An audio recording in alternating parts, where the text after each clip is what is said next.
مثال کے طور پر تالاب نہیں تھا، تالاب بھی بڑا ہوتا ہے، مثال کے طور پر یہ اتنا ہے، یہ آنگن، اتنے میں اگر کوئی کہیں گڈھا اور اس میں پانی جمع ہو جائے اسے عربی میں غدیر بولتے ہیں.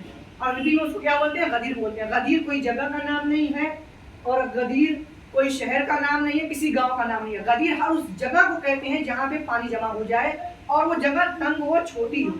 تو ایسی جگہ یہاں فوٹو میں دکھائی جا رہی ہے، اور یہ ایسی جگہ تھی جہاں پہ غدیر تھا، ایسی جگہ تھی جس کو چوراہا بولتے ہیں، چوک تھا ایک طریقے سے، کہ جہاں پہ ایران والوں کا راستہ الگ جاتا تھا، مدینے والوں کا راستہ الگ جاتا تھا، شام والوں کا راستہ الگ جاتا تھا، بحرین والوں کا راستہ الگ جاتا تھا. ایسے ہی تمام کے تمام لوگ بکھر جاتے ہیں یہاں پہ.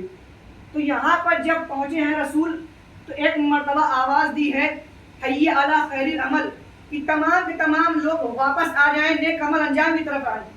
جو آگے بڑھ گئے تھے ان کو اس چوراہے پہ بلایا گیا اور جو پیچھے رہ گئے تھے ان کا انتظار کیا گیا. اس کے بعد جب لوگ اکٹھا ہو گئے تو سورج کی تپش سامنے تھی. اس طریقے سے رسول نے پہلے طویل خطبہ دیا، اور اس سے پہلے اس سے قبل یہ 1.5 لاکھ تاریخ بتاتی ہے کہ سوا 1 لاکھ حاجی موجود تھے، 1,25,000 حاجی موجود تھے. ان سب کو اکٹھا کر کے رسول نے فرمایا کہ اب اللہ کا ایک حکم آیا ہے. ابھی وہی آیت جو میں نے آپ لوگوں کے درمیان تلاوت فرمائی، یا ایھا الرسول بلغ ما انزل الیک من ربک وان لم تفعل فما بلغت رسالتہ. اے رسول پہنچا دیجیے اس چیز کو جس کو آپ کے اوپر نازل کیا جا چکا ہے. اگر آپ نے یہ چیز انجام نہیں دی تو گویا جو اب تک آپ رسالت کی اپنی رسالت کی انجام دہی کر رہے تھے وہ سب بیکار ہے، کوئی اس کی ویلیو نہیں رہ جائے گی.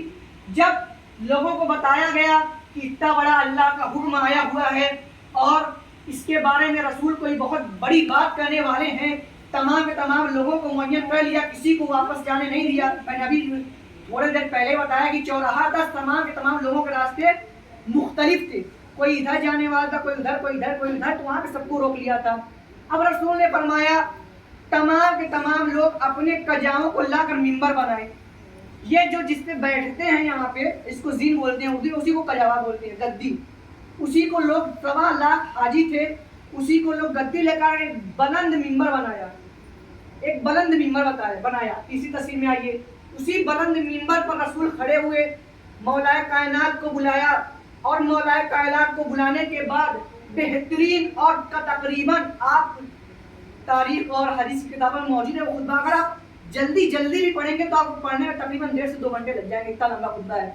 اس تپتے ہوئے صحرا میں جس میں سورج کی تپش لوگوں کو چلچلا رہی تھی، اس کے درمیان لوگوں کے پیر جل رہے تھے. ایسا بھی نہیں تھا کوئی پیڑ پودا ہو جیسے کہ یہاں پہ یہ کھجور کا پیڑ دکھ رہا ہے، ایسا نہیں تھا. وہاں پہ کوئی کھجور کا پیڑ نہیں تھا، یہ سب ڈیزائن کے طور پہ بنا دیا گیا ہے. کوئی کھجور کا پیڑ نہیں تھا، کوئی درخت نہیں تھا، کوئی بھی سایہ نہیں تھا. یہ اس کا ایک فلسفہ یہ ہو سکتا ہے کہ اگر کوئی انسان اس کو بھلانا بھی چاہے تو نہ بھلا پائے. یہ اتنا عمدہ تھا اور اتنا بہترین تھا اور اس کی اتنی ویلیو تھی کہ یہ کسی بھی طریقے سے رسول نہیں چاہتے تھے کہ یہ لوگوں کے ذہن سے نکل جائے. لہذا رسول نے اس تپتے ہوئے صحرا میں جلتے پیروں کے درمیان یہ خطبہ دیا. مثال کے طور پر اگر ہم ابھی کہیں جائیں، مثال کے طور پر پورا جائیں، گھوسی جائیں، اور کہیں جام میں ہم پھنس جائیں دھوپ میں، وہ بھی بائک سے ہوں، اور جام میں پھنس جائیں، 3 گھنٹہ لگ جائے اسی سفر میں، اور دھوپ سے ہماری کیا حالت ہو جائے گی، بیچ میں نہ ادھر جا سکتے ہیں نہ ادھر جا سکتے ہیں، بیچ میں پھنسے ہوئے ہیں. تو زندگی بھر یاد رہے. کوئی پوچھا کیسا تھا، ارے بھائی نہ پوچھو، ایک دم حالت خراب ہو گئی تھی، بالکل کالے ہو گئے تھے، اتنی دھوپ لگ رہی تھی. اس طریقے سے تھا کہ لوگ بھلا نہ پائیں. جب بھی پوچھا جائے کہ رسول کے ساتھ جب حج پر گئے تھے تو کیسا تھا حج، تو کچھ بھی نہ بتائیں تو یہ تو بتائیں کہ ہم لوگ یہاں 3 گھنٹے تک کھڑے تھے، رسول خطبہ دے رہے تھے. اب پوچھیں گے خطبے میں کیا فرمایا، تو کتنا بھی چھپانا چاہیں گے کہ علی کو مولا بنایا تھا، یہ چھپ نہیں سکتا ہے. کتنا بھی چھپانا چاہے یہ چھپ نہیں سکتا ہے. تیسری تصویر وہی دکھا رہا ہے کہ رسول نے، ایک تصویر میں صرف ہاتھ دکھائی دے رہا ہے جو آج کل کا ٹرینڈ چل رہا ہے، جبکہ یہ نہیں ہے. رسول تاریخ بتاتی ہے، حدیث کی روایتوں میں مل جائے کہ رسول نے مولا کائنات کو اپنے بازو سے پکڑ کر اس طریقے سے سامنے اٹھایا کہ رسول پیچھے چھپ گئے. سامنے تھے مولا کائنات، پیچھے تھے رسول چھپ چکے تھے. اس کے بعد صرف یہی نہیں کہا کہ میں جس کا مولا ہوں اس کے رسول مولا ہیں. اگر یہ کہہ دیتے تو جو لوگ آج کل یہ توجیہ پیش کرتے ہیں کہ مولا کے ماننے دوست کے ہوتے ہیں، ولی کے نہیں ہوتے ہیں، تو ان کو ایک موقع مل جاتا ہے یہ معنی لے کر آنے کا، کیونکہ جو ہمارے مخالف حضرات ہیں ان کی بہت تر کوششیں ایسی ہوتی ہیں جو ہماری چیزوں کو رد و بدل کر دیتے ہیں، ان کا اس میں بہت بڑا کام ہے، اگر اس کا کام ڈھنگ سے کرتے تو شیعہ ہو جاتے ہیں۔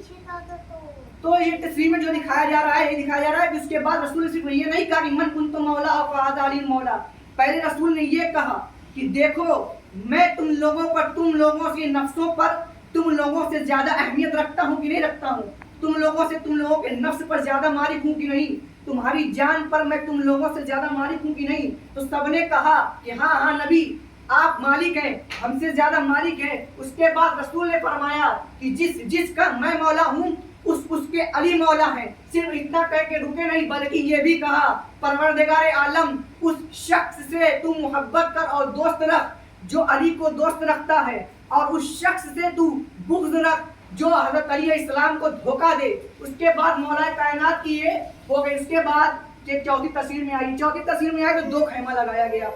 یہ آپ لوگ پہلی مرتبہ سن رہے ہوں گے، عجیب لگ رہا ہوگا کہ 2 خیمہ لگایا گیا تھا بیعت کا۔ ایک رسول خدا صلی اللہ علیہ وسلم کا خیمہ تھا اور ایک حضرت علی علیہ السلام کا خیمہ تھا۔ تو لوگ صرف رسالت کی بیعت نہیں لے رہے تھے بلکہ امامت کی بھی بیعت لے رہے تھے۔ لوگ جھک در جھک آ کر کہہ رہے تھے بکن لگا یبن ابی طالب علیہ السلام، رسول کی پہلے بیعت کرتے تھے، اس کے بعد اس خیمے میں جاتے تھے، پہلے نبوت کے خیمے میں جاتے تھے، اس کے بعد یہ خیمے میں جاتے تھے۔ اب عورتوں نے کس طریقے سے بیعت کی اس کے بارے میں بتایا جاتا ہے کہ ایک ٹرے مان لیجیے، ایک سینی، ایک گملہ جو بھی مان لیں، اس میں پانی بھر کر اس میں مولا کائنات نے اپنا ہاتھ رکھ دیا اور تمام کی تمام عورتیں باری باری آ کر اس میں اپنا ہاتھ رکھ دیتی تھی، ٹچ اور چھونا نہیں ہوتا تھا، بس میں ہاتھ رکھ دیتی تھی۔ اور جو مرد لوگ آتے تھے وہ حضرت اسلام کے ہاتھوں پر بیعت لیتے تھے کہ آپ کو حضرت نبی اکرم صلی اللہ علیہ وسلم نے اللہ کا جانشین اور اپنے آپ کو اور آپ نے اپنے بعد ان کو جانشین مقرر کیا ہے۔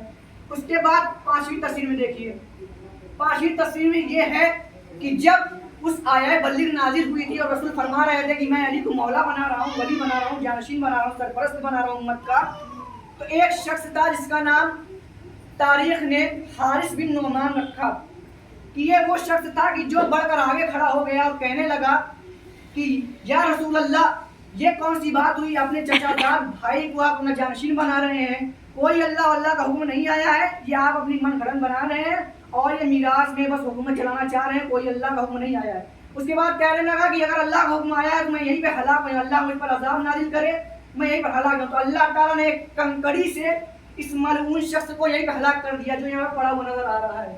اب 6ویں تصویر آتی ہے امام زمانہ علیہ السلام کی کہ جب امام زمانہ اس حدیث کے بعد یہ سلسلہ جو ہے، جو یہ ولایت کا سلسلہ ہے، یہ صرف اور صرف حضرت علی علیہ السلام تک نہیں منحصر ہے بلکہ پیغمبر اکرم نے اسی غدیر کے میدان میں علی کی ولایت کے ساتھ ساتھ حسن و حسین کی بھی ولایت کا اعلان کیا، علی بن حسین کا بھی ولایت کا اعلان کیا، محمد باقر کا بھی، ایسے آخر کر کے آخری حجت تک کیا، یہاں تک کہ یہی بتا دیا کہ خانہ کعبہ کے پاس ان کا ظہور ہوگا۔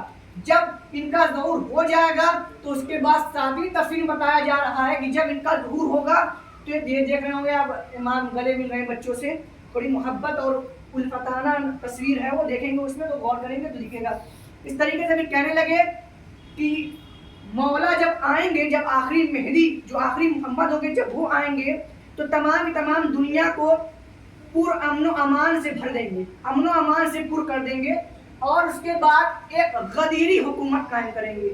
غدیری حکومت میں نہ کوئی کسی کا حق ضائع ہوگا، نہ کسی پر ظلم کیا جائے گا، بلکہ ہر مومن کو اس کا حق ادا کیا جائے گا۔ یہاں تک کہ روایت میں یہ بھی ملتا ہے، بعض لوگ کہتے بھی ہیں کہ اتنا پرامن ماحول ہو جائے گا کہ ایک عورت پورے زیور میں باہر نکلے گی اور مشرق سے لے کے مغرب تک کا سفر کر لے گی تب بھی اس کا زیور میں ایک آنچ بھی نہیں آئے گی۔ اس کے بعد یہ تصویر مکمل ہو جاتی ہے۔ صلوات پڑھے پر محمد و آل محمد۔